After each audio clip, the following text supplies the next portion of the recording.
Aujourd'hui, on va parler du Shidur. Dans le monde de la Torah, on sait que les contacts physiques sont interdits avant le mariage et la vie commune aussi.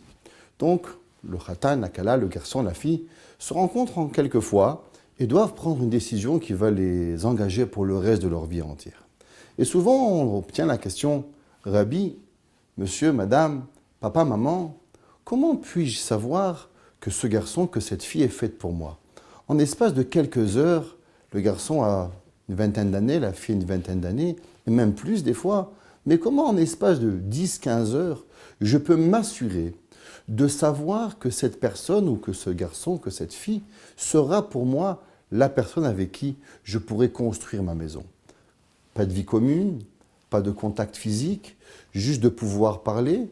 Quelle différence y a-t-il entre un ami ou une amie et un mari et une femme? Et cette question va revenir souvent, que ce soit en tant que rave, en tant que parent, en tant qu'ami, en tant que consultant. Vous serez face à cette question. Comment répondre à la personne qui est face à vous et qui vous pose cette question? Chacun de nous a des critères. 1, 2, 3, 4, 5, 6, 7, 8, 9, 10. Et il y en a qui ont même des critères à l'infini.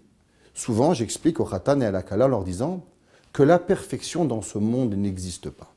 Ça veut dire que si je pense obtenir tout ce que je veux, et je pense que sur papier, je vais obtenir la famille que je veux, le khatan que je veux, l'argent que je veux, la voiture que je veux, la maison que je veux, et je crois que je vais avoir un film parfait et pouvoir rentrer dans ce film, c'est impossible.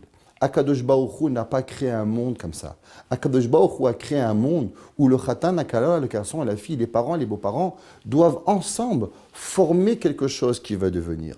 Alors, quels sont les critères avec lesquels ils doivent être pour moi importants de façon à ce que je puisse être pratiquement sûr et savoir que je pourrai arriver sous la choupa sans cette angoisse à savoir est-ce qu'il est pour moi ou elle est pour moi. Chachamim nous disent que dans ces critères, on pourrait catégoriser en 3 critères de façon à savoir est-ce que la personne qui est en face de nous va être pour nous une personne qui va nous respecter et qui va nous apporter au bonheur. La première, on voit dans le Rambam. Le Rambam nous dit Tsarich Adam le'ehov et ishto kegufo ou lechabeda yoter migufo. L'homme doit aimer sa femme comme soi-même, mais doit la respecter plus que soi-même. Ça veut dire qu'un des premiers critères, et parmi les critères les plus importants, qu'une personne doit avoir, ça veut dire est-ce que la personne qui est en face de moi, elle me respecte à moi. Très souvent, on a l'impression que quand on rentre en relation, la personne qui est face à nous, elle aimerait que je suis moi, mais avec le tempérament de quelqu'un d'autre. On raconte une fois qu'il y avait un jour un père qui a dit à son fils « Mon fils, pourquoi tu n'es pas comme le fils du voisin ?» Et le fils lui répond « Papa, le jour où toi tu seras comme le voisin, et que la maman sera comme la voisine, alors je serai aussi comme le fils du voisin. Je ne peux pas prendre une personne, prendre son extérieur, transformer son intérieur et avoir ce que je veux. » Quels sont les critères et quels sont le respect que la personne a envers ma personne, envers qui je suis? Est-ce qu'il respecte mes principes?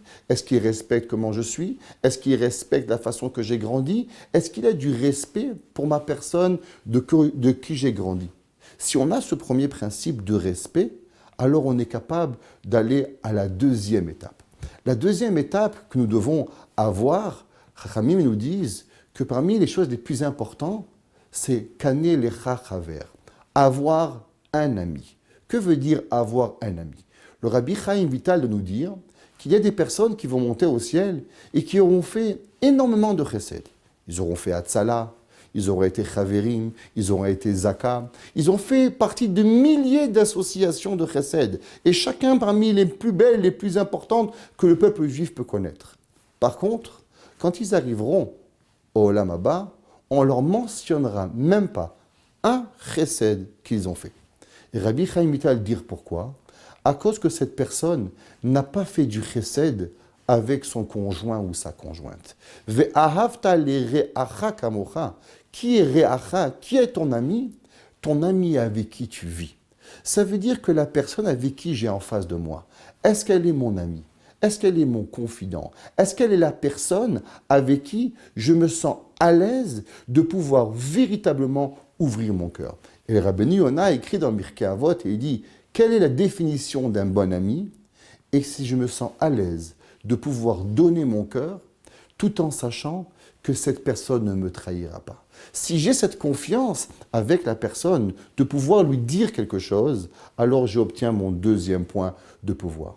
Et mon troisième que je vous dirai, que j'ai reçu de mon Rosh Hashiva, on sait que Rav Shimshon Pinkus dit que quand on demande à un homme « Pourquoi aimes-tu ta femme ?»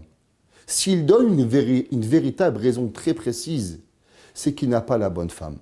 À l'inverse, s'il dit « Je ne sais pas pourquoi ». J'ai un amour extraordinaire pour cette personne. Cette personne me manque. Je me sens comblé quand je suis avec elle. Alors, automatiquement, je sais que c'est la bonne. Et mon Rosh Hashiva m'a dit un jour, quand je lui ai demandé cette question, il m'a dit, est-ce que cette personne te manque? Est-ce qu'au moment où tu n'es pas avec elle, tu sens un vide profond que tu n'as jamais ressenti? Si oui, alors tu sais que véritablement tu as trouvé ton âme sœur. Et si nous avons ces trois, le respect, l'amitié, et qu'on est capable de ressentir un manque profond sans avoir un contact physique, sans avoir aucune relation, mais véritablement seulement deux âmes qui sont rencontrées, alors on pourra dire que nous avons pris de notre côté toutes les chances pour avoir trouvé le bon zivou, pour pouvoir arriver à un bon shalom bayit et avoir un bon mariage.